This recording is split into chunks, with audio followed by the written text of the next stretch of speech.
Bien, queridas estudiantes, oficialmente estamos en lo último de lo último.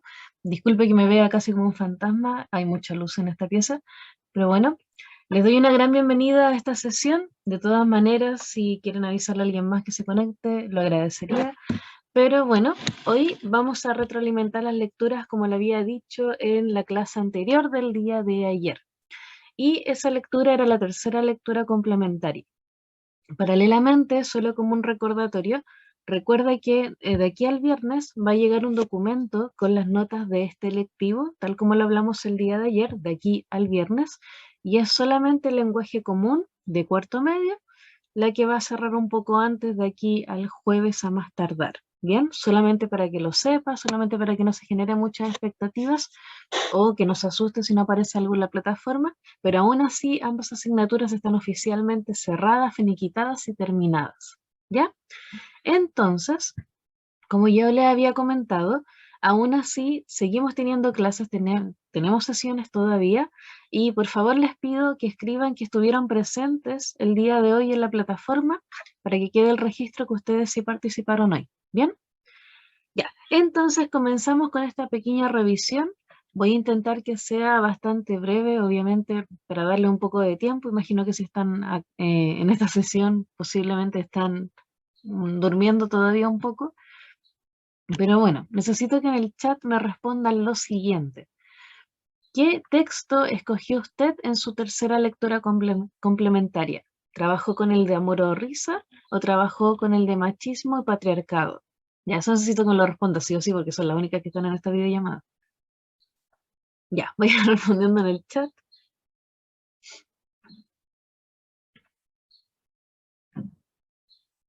Ya, entonces ambos escogieron textos distintos, una el de amor y risa y otra sobre machismo y patriarcado.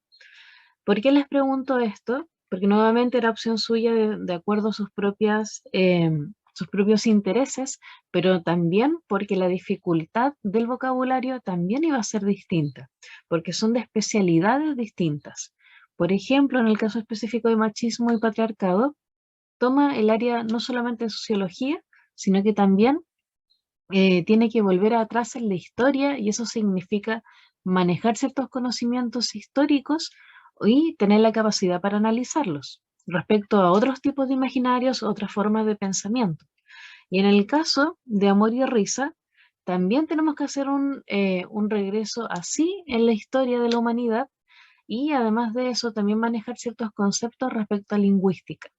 Entonces, nuevamente, en ambos textos, ¿si van a encontrar como vocabulario un poco complicado? Claramente que sí. Y sí, son solamente dos en esta videollamada, así que si no responden sería como incómodo. Ya, entonces, con mayor razón, necesito que ahora me cuenten cuáles son las dificultades que ustedes tuvieron en esta lectura de textos especializados. ¿Qué es distinto de leer un texto así en comparación a un libro de lenguaje común, en comparación a una historia? En comparación, por ejemplo, al texto Quiltras, que también tuvo que leer. ¿Por qué el texto que leyó en esta oportunidad era tan distinto según usted o según su propia experiencia en comparación a leer, no sé, Papelucho, El Principito? Ya, esa experiencia necesito que me la cuente porque yo creo que es lo principal y por eso que estamos trabajando con esto. Le cuento por mientras, rellenando un poco. Porque cuando usted entra a la educación superior, este tipo de texto es inmediatamente el que le lanzan por encima de su cabeza y realmente a nadie en ningún momento le enseñan cómo leerlos bien. Incluso la gran mayoría termina perdiendo asignaturas completas solamente por no saber leer textos especializados. Es algo súper común, de verdad que no estoy exagerando ni nada por el estilo, sino que realmente en ningún momento a la gente le enseñan a leer esto. Entonces el choque es demasiado fuerte cuando comienzan a estudiar. Y usted ya se hizo una costumbre, yo ya lo noté, gracias a las actividades tanto del lectivo como de la asignatura común, porque usted ya aprendió a tomar apuntes, usted ya aprendió a leer el texto y sobre todo ir registrando lo más importante. Eso que usted está haciendo ahora es casi sacarse de encima todo, o por lo menos 1 o 2 años de malas experiencias universitarias. Todo lo que usted está haciendo ahora. Porque, y nuevamente, tal como le decía en otra clase, es mejor que pase el mal rato conmigo, que tal vez yo le puedo bajar tal vez un poco la nota o algo por el estilo, que cuando ya esté en la situación en sí. Ya, entonces veo sus respuestas. Ya, se me hizo difícil por el vocabulario, usaba muchas referencias en griego, ¿ya? Los autores de textos especializados dan por hecho que la persona que va a leer ese texto es una persona de la misma comunidad. Así que ellos no se esfuerzan a un 100% a dar a entender ciertos conceptos, dan por hecho que todo se entiende, ¿ya? También, gran detalle, y estos textos, de hecho vamos a hablar sobre eso ahora, tenían muchas citas, tenían muchos textos, muchos pasajes de otros que usted tenía que conocer como referencia para poder entender el análisis de la persona. Los textos especializados se caracterizan por eso, y esto es importante también que lo recuerde de esta clase, porque se caracterizan por tomar las voces de otras personas y la información la interpretan, pero con sus propias palabras. Es algo muy parecido a cuando usted, por ejemplo, intenta copiar algo de internet en una prueba. Es algo sumamente parecido, que usted con sus propias palabras intenta explicar lo que leyó en otro lado. Es lo mismo que hacen los textos especializados, solamente que, obviamente, para ellos no ser acusados de plagio, interpretan con sus propias palabras, dan un sentido a lo que leyeron y luego colocan el extracto para que la persona pueda ir a la referencia oficial. Y el lector así pueda ver de dónde él sacó esa interpretación. Es decir, lo único que le falta a usted es citar. Lo único que le falta a usted es citar los textos de otras personas y estaríamos listos porque usted ya sabe explicar con sus propias palabras lo que puede copiar de internet o del trabajo de algún compañero o compañera. Solamente necesita citar y lo de citar lo vamos a hacer en el segundo semestre si es que no alcanzamos ahora. Yo les voy a enseñar a citar textos especializados antes de que se vaya del colegio. ¿Ya? Ya, entonces, seguimos. Por ahí, eh, perdón, otra compañera dice que le costó imaginarse las historias en sí, por ejemplo, el caso de Eva y Pandora en el texto de Machismo y Patriarcado, y acá hay un gran detalle que es la principal diferencia que yo necesitaba que usted reconociera. En los textos especializados estamos hablando de un tipo de texto completamente distinto y que no es literario, es un texto no literario. Entonces, con mayor razón, yo no puedo imaginar las cosas. Cuando yo leo un texto literario, no sé, o una obra dramática, cuando leo un poema, cuando leo una novela, por ejemplo, yo puedo imaginar las cosas porque también está esa función ficticia de que una historia se está reinventando o se está creando para que yo pueda entonces imaginarme todos los eventos que allí están pasando. Pero los textos no literarios no tienen esa función. Y eso es algo que usted está entendiendo en este lectivo y que la gente del lenguaje común todavía no entiende. Y ojo con ese detalle porque necesito que se vaya con ese aprendizaje de esta sesión. Cuando usted lee un texto especializado, usted no quiere imaginar nada. Esa no va a ser la función del texto y por eso que si usted va con esa disposición, no lo va a entender. Usted lee un texto especializado para rescatar las ideas centrales, ¿ya? Entonces, cuando yo leo un texto especializado, que puede ser súper largo o súper corto, yo voy solamente con una mentalidad. Yo voy a rescatar la información importante, solamente con ese punto de vista. E intente nunca querer imaginar algo, porque si no, su cerebro va a entrar en una disonancia, va a empezar a tener como un choque eléctrico y no va a entender lo que está haciendo.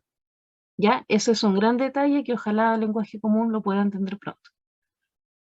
Ya, claro, en el caso de del texto de Machismo y Patriarcado, hablaba sobre mitos y que sí son literarios y que uno los podía imaginar, pero nuevamente el propósito del texto es otro, entonces yo no tengo que nuevamente colocarme en disposición de imaginar algo porque la información está puesta con otra función, con otro propósito. El autor quiere lograr otra cosa con esa información que me está entregando. No que yo la imagine y no que yo conecte con eso que me está contando, sino que solamente yo rescate lo esencial. Así que también, nuevamente, en textos especializados, usted bloquea esa parte de su cerebro que significa imaginación o conectar con el texto y solamente vayas a lo contrario. Yo acá tengo que rescatar lo que este autor me dice que tuvo como propósito encontrar y demostrar. ¿Bien? Ya, y acá qué bueno que me lo dicen porque una compañera menciona que si no imagina el texto no lo entiende. Lo puedo entender bien después de leerlo varias veces. Y es por eso que estamos aplicando las etapas de la lectura.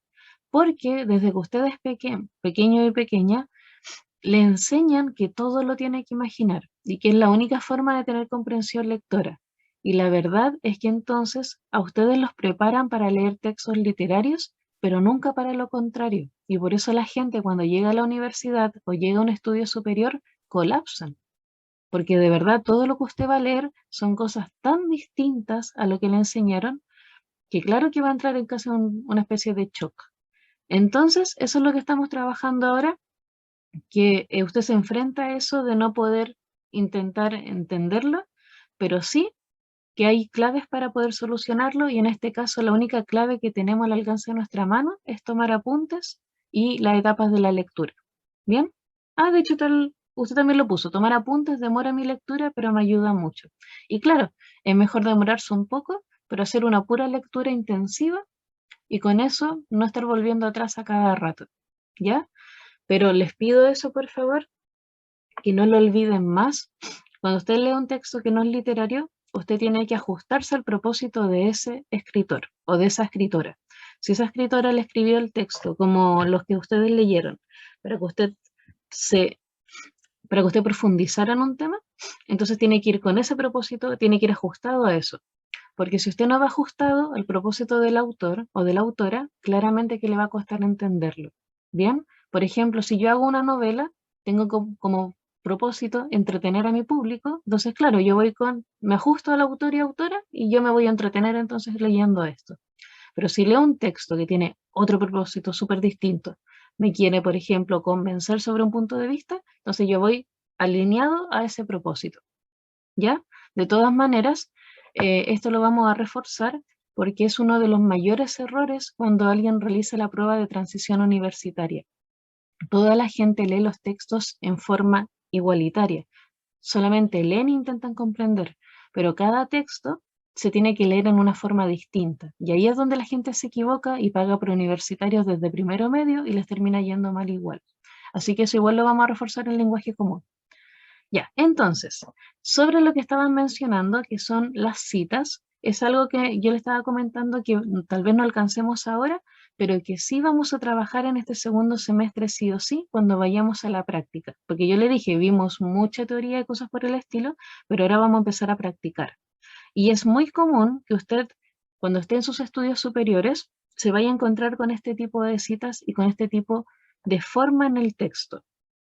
Es decir, hay párrafos previos que me mencionan una información, me interpreta, le dan sentido a algo, este autor quiere demostrar algo y utiliza citas concretas que no cambian ninguna palabra para demostrar al autor de dónde nació esto y por qué, según esta parte, le generó las dudas que él está presentando en el texto. Y se coloca tal cual como aparece ahí, apartado del resto del texto, porque se marca concretamente. El autor dice, esto no es mío. A mí en ningún momento realmente se me ocurrió esto y esto pertenece a otra persona. Por eso que se coloca aparte y se colocan las referencias que yo le voy a enseñar, cómo colocarlas en un futuro, que es lo que aparece acá, que aparece entre paréntesis al final de la cita, al final del mensaje que se copió tal cual. ¿Ya? Todo eso lo vamos a trabajar porque nuevamente a nadie le enseñan o la mayoría de los colegios no enseñan a leer este tipo de textos y claro, cuando usted está en la prueba de transición universitaria y le aparece un ejemplo así, claro que no sabe cómo tomarlo. O si no, también en la educación superior. Ya, incluso por ahí alguien me dice, yo siento que mejoré un poco a comparación con el texto anterior, que era el del perdón. Ya, el texto del perdón yo creo que fue un shock, eh, casi como chocar contra la pared, porque exactamente era un tipo de texto que usted no se suele exponer. Lamentablemente, de hecho, eso es un error a nivel nacional que a usted no le enseñan desde pequeño y pequeña a leerlo. Pero claro, la idea es que usted vaya mejorando y en lenguaje común, usted también en el segundo semestre va a leer un texto especializado. todo el lenguaje común se va a exponer a un texto, obviamente a la gente del lectivo le va a ir excelente, tal vez el lenguaje común estallen con la lectura, pero la idea es eso, que usted vaya avanzando y se vaya acostumbrando a este tipo de texto extraño. Ya, por ahí me dicen, se me hizo más fácil el del perdón que este último, y posiblemente también tenga que ver con las etapas de la lectura, porque recuerden que el texto del perdón, primero lo retroalimentaron conmigo, lo explicamos desde la vida real, cada uno conectó con su propia situación personal, y luego recién lo leyeron. Así que posiblemente también eso haya hecho que lo entendieran más fácilmente, porque con este texto ustedes se lanzaron, pero completamente solos y solas. Ya, entonces, seguimos. Bienvenida la persona que llegó y continuamos. Vamos viendo la estructura del abstract, que era finalmente lo que usted se expuso. Y solamente como recordatorio, antes de ver lo que usted misma ya vio en la evaluación de la tercera lectura complementaria, recuerden lo siguiente, que era la estructura del abstract que ya habíamos revisado en una sesión anterior y que estoy marcando ahora en pantalla. Vimos que, primero que todo, esta es la estructura común de una investigación. Es decir, usted va a encontrar investigaciones de más de 1000 páginas que siguen esta misma estructura. Pero el abstract o el resumen, tal como lo dice su nombre, es un resumen, es una visión global. Así que toda esa estructura gigantísima de una investigación se va a reducir solamente a un párrafo, a 2 o menos todavía. ¿Ya? Entonces, ¿cómo lo resumo? Esa investigación tiene entonces una introducción donde nos explican cuál fue la motivación para poder iniciar esta investigación. Tiene un propósito, algo que se quiere demostrar, y eso se delimita muy bien, porque si yo realizo una investigación no puedo abarcar mucho, tengo que abarcar lo mínimo posible para que mi investigación tenga un correcto resultado. Obviamente, si quiero demostrar algo, voy a contar cómo lo voy a hacer, que es la metodología, el método, explicarle al público cómo lo voy a demostrar, y eso me va a llevar a ciertos productos o resultados, y yo puedo sacar mis propias conclusiones, puedo interpretar y dar un sentido a todo lo que descubrí. Es un orden súper lógico en realidad. Yo al público le cuento por qué me interesó, qué quiero lograr con esta investigación entonces, cómo lo voy a hacer, qué conseguí luego de haber iniciado mi camino y qué cosas puedo concluir. Es un camino súper lógico, por lo menos que podríamos generalizar en 5 pasos, ¿ya? Entonces volvamos atrás, que fue lo que usted debía leer y que ya tuvo su lectura complementaria. Volvamos atrás y vamos a empezar con el texto de la risa, ¿ya? En el caso de la risa vamos a ir marcando con distintos colores para que usted vaya viendo también en pantalla. El abstract, nuevamente, acá se ve representado con un puro párrafo, solamente un párrafo para esto. Entonces, ¿qué es lo primero que reconocemos? Abajo están las palabras clave. Tal como habíamos dicho, es el hashtag del mundo académico, y de esta forma, si yo coloco cualquiera de esas palabras claves en un buscador académico, me va a aparecer este texto sí o sí. Ya, vamos revisando entonces para demostrarle que esto se cumple en ambos textos. Ya, el texto comienza de la siguiente manera. Vamos a colocarlo con líneas. La risa aparece en situaciones tan variadas que resulta difícil encontrar para ella un denominador común. Es decir, esta es la situación que al autor le llamó la atención, que aparece en forma tan común y en forma tan variada que a veces es difícil identificar por qué nace la risa en sí, incluso hasta biológicamente hablando. Ya, ahí tenemos entonces la introducción, la situación que nació, hizo que naciera un interés por esta investigación.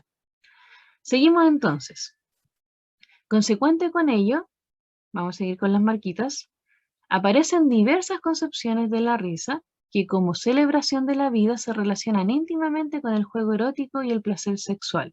Es decir, hay personas que ya investigaron sobre esto y hasta el momento se dice eso sobre la risa, que se relaciona finalmente con la celebración de la vida, y es decir, con situaciones que rayan entonces en lo positivo y por lo tanto en las cosas que el ser humano reacciona como algo bueno. Ya, pero ahora vamos a hablar sobre la investigación, porque ya dijimos por qué al autor le interesaba el tema, lo encontraba súper importante, y acá se empieza a hablar sobre el objetivo. El presente trabajo busca dar cuenta de esta relación, es decir, esta relación de la celebración de la vida con la risa, observada tanto en las culturas fundacionales de Occidente como en las culturas prehispánicas, maya, quechua y azteca. Es decir, nuevamente, súper delimitado, porque si yo hablo solamente de risa, yo tendría que hablar de la risa durante la historia de toda la humanidad, y eso es imposible para cualquier persona viva, así que yo lo delimito mucho. Y acá dice, yo voy a hablar sobre la risa como celebración de la vida, pero súper enfocado en estas culturas, en esta evolución en específico. ¿Bien? Entonces,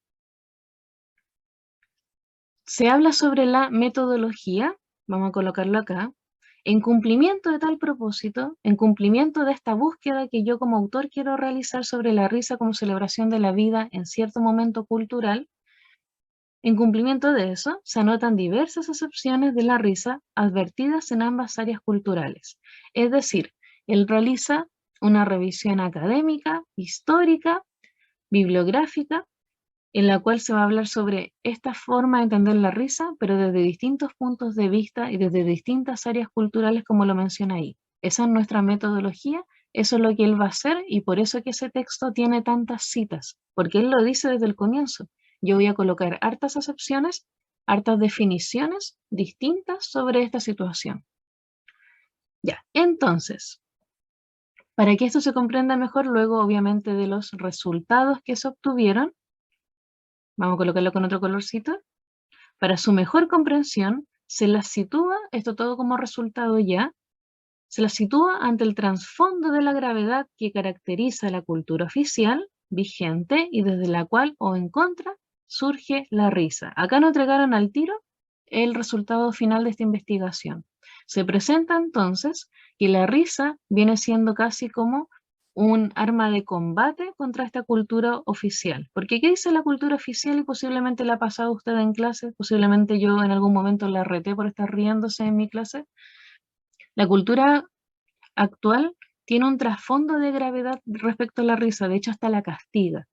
Pues bien, la risa, tal como aparece acá, va en contra de eso mismo, va en contra de esta estructura que finalmente en el texto se va a explicar que desde un inicio no debiera ser así, desde los inicios de la cultura. Sí soy. Ya, entonces, si se da cuenta, el abstract se cumple a su totalidad acá. E imagine, esta fue una investigación que tomó muchísimo. Cada cita que usted ve en el texto tomó un trabajo de investigación, de lectura, de selección, de identificar, de interpretar a un nivel tan potente que estamos hablando de más de un año, ¿ya? Pero todo eso, esa estructura que tiene la investigación, la llevamos a su mínima expresión, pero a la mínima mínima, incluso acá en un puro párrafo, y eso lo presentamos al lector o lectora. Eso presentamos para que la persona ni siquiera se vea la necesidad de meterse a la investigación, de leerlo todo, sino que desde un comienzo vea si le sirve o no, ¿ya? Y es lo mismo que tenía que haber pasado con usted. Usted tenía que leer solamente el resumen para descubrir si el texto le iba a interesar realmente o no, porque toda la información que iba a encontrar era la que aparecía en la primera plana. El autor o autora no oculta lo que va a presentar, todo lo contrario, quiere que sea lo más fácil posible para que usted se convenza de seguir leyendo para conocer detalle a detalle cómo se logró. ¿Bien? Ya, sigamos entonces con la segunda. Esta información en la próxima clase, próximo martes, vamos a seguir hablándola. Vamos a seguir hablando sobre esta tercera lectura complementaria, por si acaso. Ya, seguimos. Y seguimos nuevamente entonces con la presentación del interés de esta investigación. Este artículo analiza críticamente la presencia de la misoginia y de la violencia ejercida hacia las mujeres en la construcción simbólica de dos figuras femeninas presentes en mitos cosmogónicos, perdón, de gran valor para la cultura occidental, Pandora y Eva. ¿Por qué se está diciendo esto? Porque nuevamente se dice que esta visión del patriarcado tiene un origen más, sobre todo simbólico, porque desde los orígenes se da a entender que las mujeres, supuestamente, tienen un nivel secundario en la historia. Desde un comienzo se coloca que las mujeres están en servicio de, o que por culpa de ellas, finalmente se provocan ciertas situaciones. Así que la mujer se le devalúa, o si no, se dice que fue creada para otra persona. Como eso es algo súper impactante, que lo digamos que es el origen de la humanidad, claro que este artículo lo presenta inmediatamente. Así que, ¿qué nos presenta? Nos presenta al tiro el propósito. Este artículo tiene como finalidad analizar críticamente esta presencia en la historia y en textos que cuentan los inicios de finalmente el mundo o de la humanidad. Acá lo hace al revés. Primero nos presenta el objetivo y luego nos presenta la importancia de esto. Y la importancia es la siguiente.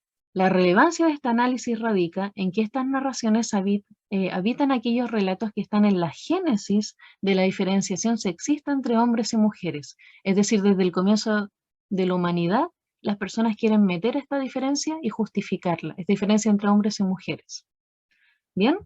Y acá inmediatamente vamos entonces a la metodología, que ya se había mencionado un poco en un comienzo.